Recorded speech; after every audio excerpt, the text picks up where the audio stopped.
bậc phía xa, các cái bậc phía gần phía xa là phẳng của cái bệnh viện xa của cái răng sữa, hay là cái nghiên cứu về cái quản lý quay, hay là về nhổ răng hàng loạt. Những cái đó là cũng là cái công mà các ông đã nghiên cứu mà nó đạt được tới cái lúc đó mà thôi. So we have to look to this material with a different eyes. Chúng ta phải nhìn những cái tài liệu đó, những cái điều mà các tác giả này nói với một cái đôi mắt khác.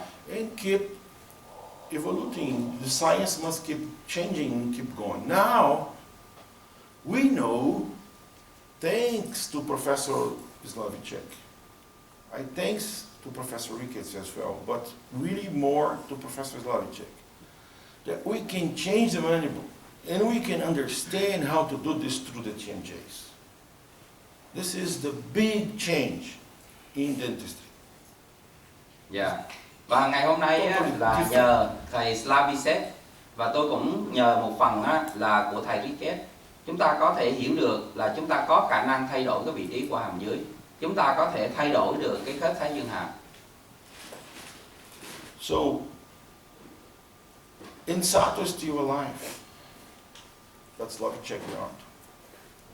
But I had the opportunity to talk to him many times. And I have video I record with him. I make Zoom meetings with him during the pandemic. And I spoke with him a lot about this concept of to-go and mandibular repositioning and things like this. I can play the video for you if you want. He was just amazed with these results, but he said, Nelson, please study this case in the long term. Long term means 10 years for me, not 1 year, 2 years, 3 years. 10 years.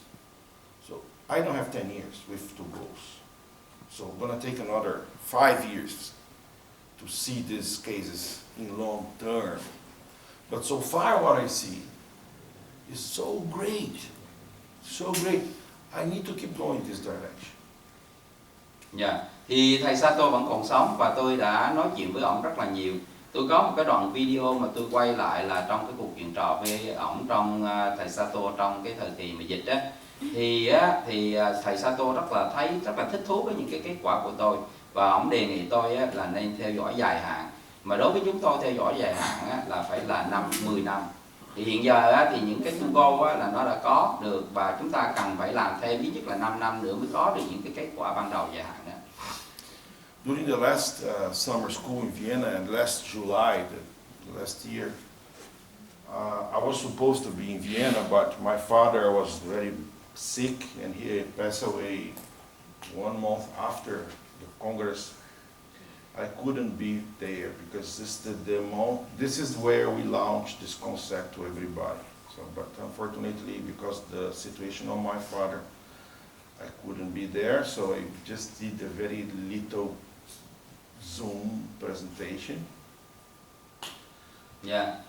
Thì là cái tháng 7 vừa rồi là có cái trường mùa hè của Vienna mà ở mình có bác sĩ đi đó, bác sĩ Hương đi đó, bác sĩ Chu Hương đi đó. Thì là thầy là có cái chương trình giảng ở đó, nhưng mà ba của ông bệnh nặng quá cho nên ông không đi được, và khoảng tháng sau thì cha cũng mất. Nhưng mà cho nên thầy ông phải giảng qua cái Zoom. Và đợt đó là cái đợt mà cái trường Viên bắt đầu tung ra công bố với thế giới về cái phương pháp to-go. Just to give you an idea, I was going to the airport to take a flight to Vienna, and I came to my father's house to say goodbye, to say him I'm going, and he was almost dying at that moment. So I had to take the ambulance and quit everything. It was so quick. I couldn't go. This was too much. Thì tôi kể cho anh chị nghe. Tức là tôi trên đường tôi chạy ra sân bay để đi ra Viên, tôi ghé nhà ông già tôi, ghé cha tôi để thăm. Thì lúc đó ông gần như sắp chết rồi. Thì tôi thấy cái tình hình như vậy, cho nên tôi mới hủy hết cái my good friends here were there. Okay, the doctors in front of us here, they are there. So I have a meeting after with Miguel, Alejandra, all those professors, and what I listen from them is that after the presentation we did, Professor Sato came to them and said, we need to change everything. This is the role of a good researcher. So everything I did in my 45 years career, I don't know, I have to change. It's time to change. Let's do it. Dạ. Thì tôi không có mặt ở đó, nhưng mà tôi có sau đó tôi có cuộc họp với cái nhóm của tôi, trong đó các bác sĩ Miguel và vân vân. Thì mấy vị đó kể lại cho tôi rằng là sau khi họ trình bày cái quan điểm về cái Tugo, thì thầy Sato mới gặp họ và nói chúng ta cần phải thay đổi tất cả mọi thứ.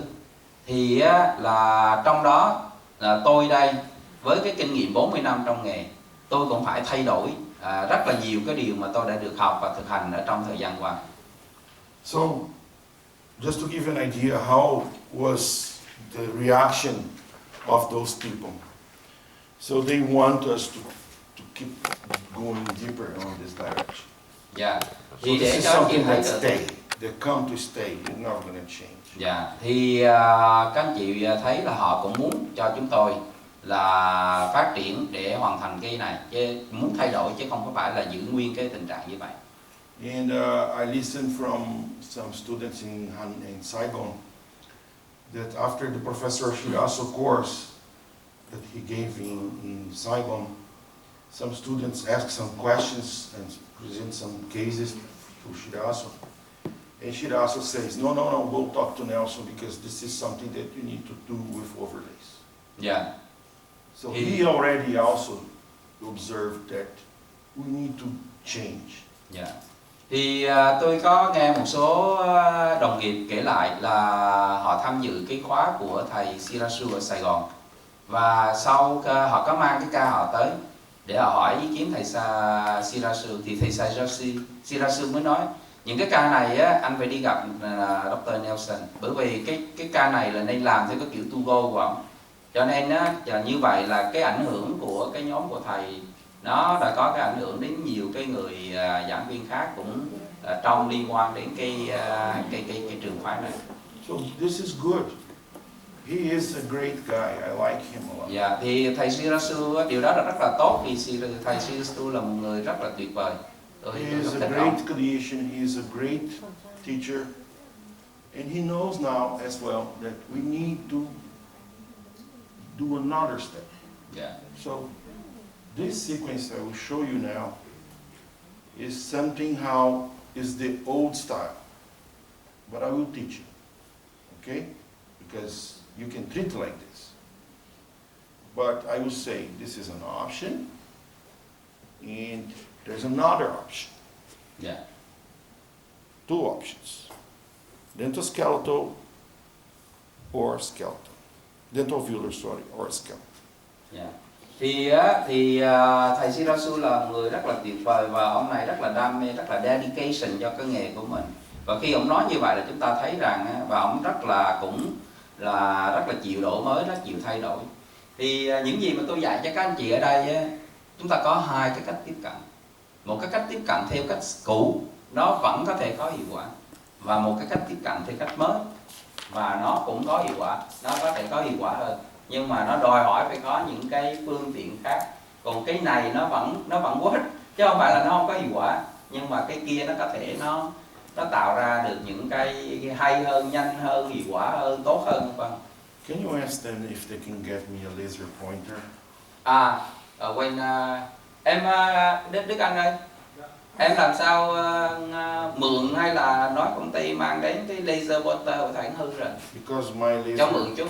died. Hay là hỏi khách sạn, Just a laser. I don't need to be a remote. Just a laser. So, low angle class 3.